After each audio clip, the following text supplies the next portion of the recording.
Hello my dear friends, and welcome back to another video. The Bad Batch Season 2 Episode 6 Tribe was fantastic, in my opinion, a huge improvement in storytelling, and I was blown away by pretty much everything, what they accomplished in this one, whether it's the animation, the characters, the themes. I loved it. This is my bread and butter when it comes to animated Star Wars. There were tons of callbacks to the Clone Wars, the holiday special, and other parts of this galaxy far, far away, the old rivalry between Trandoshans and Wookiees, and we simply must talk about the unused Kashyyyk Clone Wars arc, which they integrated in so many great ways. Let's break it all down, no more jibber jabber, let's dive straight into this. Clone Force 99 stumble into Gungi by accident on an outpost while on a mission for Sid. Smuggling droids have captured Gungi and were gonna sell him presumably to Trandoshans. They wanted him alive. Omega's compassion, empathy and golden heart shine through, as her first instinct is to help him. We see him try to fight off some of the droids. The rest of the batch hear a gunshot,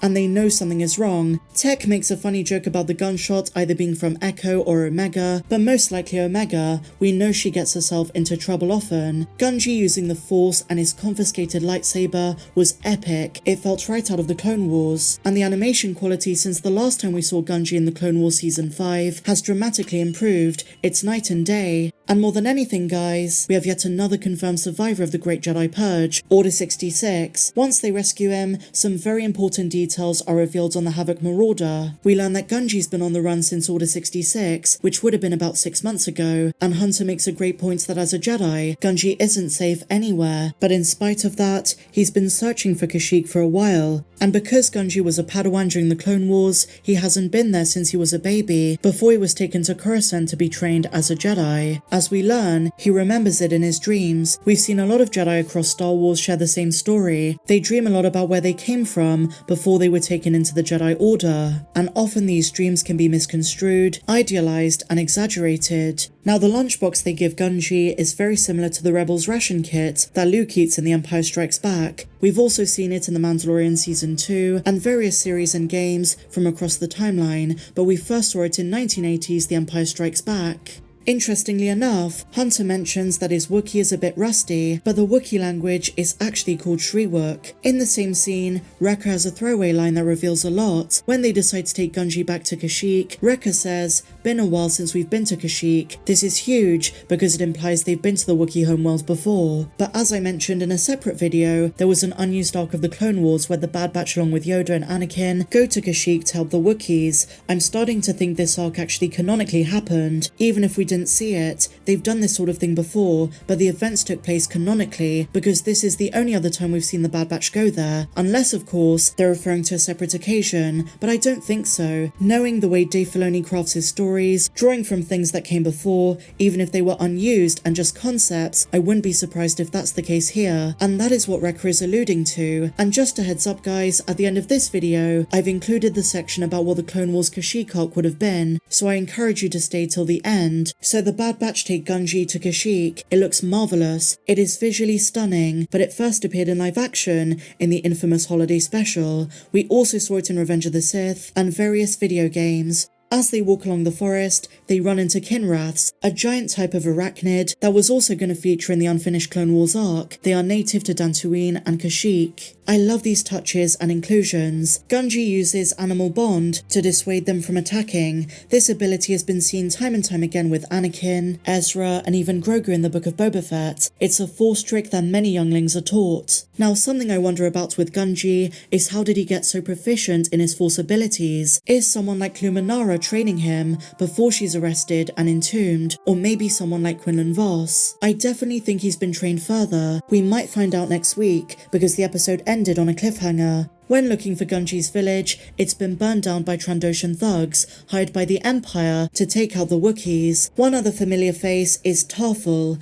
That evening, they have dinner at Yana's house, the Wookiee Elder. The concept of Wookiee Elders has been around since Knights of the Old Republic. It's nice to get another canon one. The Bad Batch agree to help take out the Trandoshans, and they make their anti-imperial sentiment known. Meanwhile, the Trandoshans and stormtroopers have learned there is a Jedi in their midst after seeing the saber marks. The leader tells his troops that the reward for the Jedi is 100 Wookiee pelts. This was part of the way they trophy hunted Wookiees. We see this in the Clone Wars, but also in the Book of Boba Fett. Before battle, the Wookiees go to the roots of a tree and ask it for its help. The Wookiees were deeply spiritual, and this is something George Lucas wanted to explore in depth. Whether it was their holy tree of life or others in the vicinity, the Wookiees gathered at the base of the roots to celebrate, ask for help and guidance, because, as Hunter says, they believe Kashyyyk belongs to the trees, they are its cohabitants. Kashyyyk belongs to the ecosystem there. The battle takes place, but so much damage is already done. Gungi takes on a Trandoshan, who burns the forest, and even though our heroes are successful, Omega and Gungi pray to the trees for what's been lost. And then there is a very interesting line from Hunter.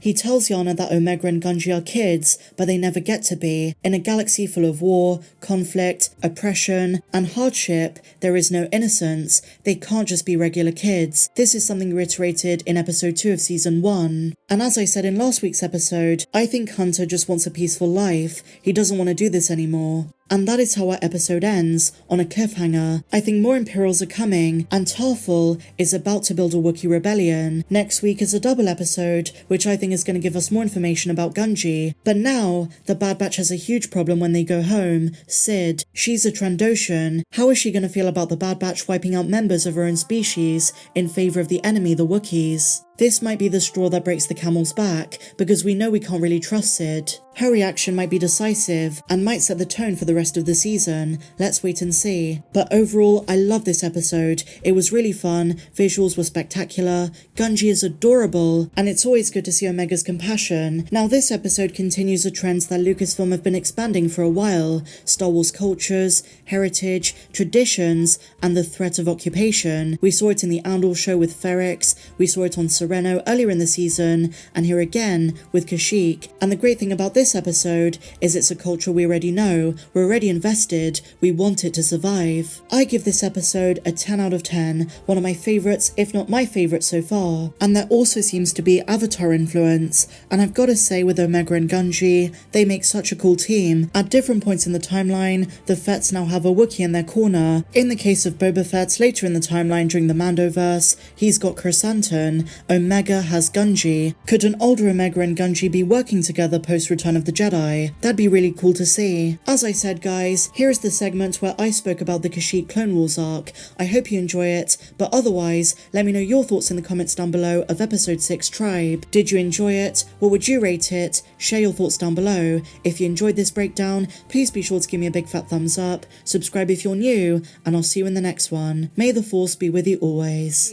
Tarfful and 2 other adult Wookiee warriors come to greet them. Gungi has seemingly joined the Batch's ranks, and I imagine that he and Omega become good friends, and this confirms the show is utilising the unfinished Kashyyyk arc from the Clone Wars. In case you don't know, this was meant to be a 4-episode story arc written by Matt Miknovetz with production codes 617 to 620. It originally starred Yoda and the Bad Batch on Kashyyyk during the Clone Wars. At the Untold Clone Wars panel at Star Wars Celebration a few years ago, Dave Filoni revealed the plot of this story. George had this idea that the Wookiees knew these giant tree spirits, and so I sketched this for him, and then you see the little yellow posted on there is because he didn't like the first head I drew for it. The Wookiees could kind of summon these giant tree gods and ride them, but it was a very kind of religious thing for them. They didn't like to do it. They didn't like to take them necessarily into battle. It was a kind of a benevolent way of looking at their existence with nature, really.